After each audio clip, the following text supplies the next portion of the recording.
Bueno, profe, el título del artículo dice Restauración de lagos, éxitos, fracasos y efectos a largo plazo. Entonces, ellos decían que la eutrofización representaba una gran amenaza para los lagos y pues ellos se habían como enfocados o se habían dado a la tarea de contrarrestar esta problemática ambiental eh, desde los últimos 20 o 30 años. Entonces, que habían invertido muchos millones de euros en tratamientos de agua que pudiera contrarrestar esa contaminación que se había venido dando, pero que hoy en día sigue siendo como la mayor problemática. Entonces, el objetivo de este estudio es como dar una visión general de los tipos de proyectos de restauración que se habían venido llevando específicamente en Dinamarca y en Países Bajos desde la década de 1980, pues para evaluar estos resultados en un contexto internacional. Para este caso dice que la biomanipulación había sido el método principal y que sus resultados pues en este caso van a ser el foco principal. Los sitios de muestreo para este estudio fueron en Dinamarca y en Países Bajos. En Dinamarca se tuvieron en cuenta 50 lagos que habían sido restaurados y en los Países Bajos se tomaron en cuenta 30 lagos holandeses que fueron pues debidamente restaurados o se aplicaron alguna técnica de restauración que fue la bioacumulación. Se tuvieron en cuenta mediciones de fósforo total, nitrógeno total, clorofila y la profundidad y en algunos casos sólidos en suspensión, que fueron pues las variables clave para los proyectos de la restauración. Las muestras que se tomaron en la superficie fueron tomadas desde una ubicación central de una a dos veces al mes y bueno, se analizaron de acuerdo a los métodos estándar. Para algunos lagos daneses, los datos que ya habían sobre peces, macrofitos, zooplancton ya estaban disponibles. Y para los que no estaban disponibles, se realizaron en los meses de agosto y septiembre.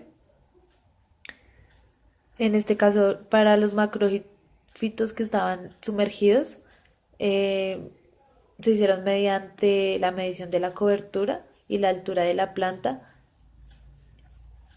en el mes de agosto. Y para los zooplancton se hicieron muestreos bimestrales durante el verano. Se hizo, bueno, seguido a eso, un recuento y un cálculo pues de la biomasa. En general, tanto los lagos daneses como los lagos de Países Bajos tenían en común que eran poco profundos, eran eutróficos y eran pequeños.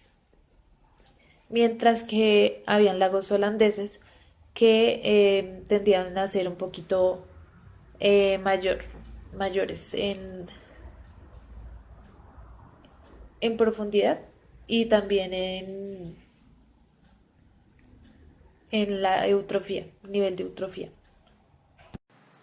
Estas fueron las gráficas que para mí fueron principales, pero antes de explicarlas, quiero mencionar que la biomanipulación en estos lagos se hizo mediante la eliminación de peces zooplanctívoros y bentívoros.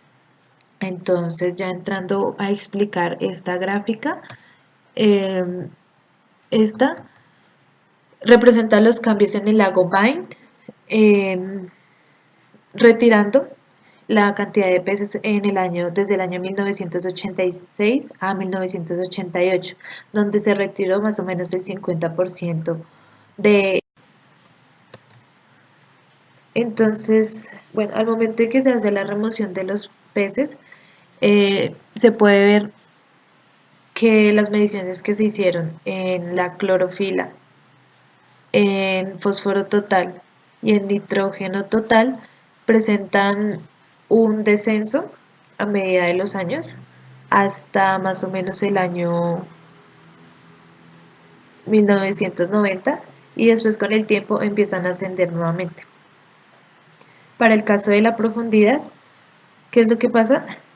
O la transparencia, en este caso empieza a aumentar y alcanza su máximo punto en el año más o menos 1989 y después vuelve a descender, o sea, este es inversamente proporcional a las otras mediciones de nitrógeno, fósforo y clorofila. Para el caso de la concentración de peces en las redes, pues al momento en que los peces son removidos de este lago, no se presentan concentraciones altas, sino que a medida del tiempo van aumentando nuevamente. Para la parte de las macrofitas sumergidas, pasa el mismo caso que la transparencia, o sea, empiezan a aumentar con el tiempo y más o menos aumentan con el tiempo y ya para 1996 ya no se sigue presentando.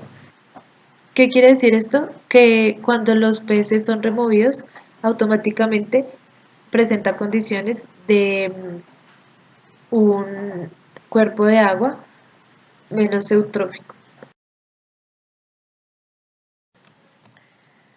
Esta gráfica representa los cambios en el lago White en los Países Bajos y las líneas que están verticales representan el antes y el después de la restauración. Entonces, antes de la restauración, antes de eliminar los peces que habían en este lago, pues presentaban niveles muy altos de nitrógeno, fósforo y de clorofila y presentaban una transparencia baja. Después de que se hizo la biomanipulación, entonces se ve que bajan considerablemente, en este caso, la concentración de fósforo total y seguido de las concentraciones de clorofila. Las concentraciones de nitrógeno también disminuyen, pero pues no de una manera tan drástica como la del fósforo total. Y la transparencia aumenta de una manera también considerable. Y para el año 2005 y 2003 mantiene la misma concentración. ¿Qué quiere decir esto? Que a comparación de la primera gráfica que expliqué, la eliminación de los peces en este lago fueron, o sea, los resultados fueron muchísimo más pronunciados. Y el nivel de eutrofía al pasar de los años, pues bajó notoriamente.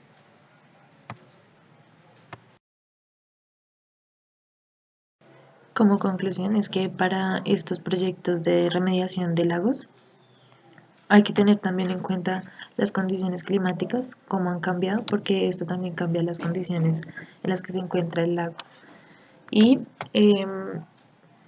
también hay que tener en cuenta que no solo basta hacer el proyecto de restauración una sola vez, sino hay que tener un seguimiento y un monitoreo, porque estos niveles, o sea, uno logra bajar los niveles de eutrofía, pero hay que tener en cuenta que esto es un cuerpo de agua que siempre está cambiando y estos niveles pueden aumentar nuevamente.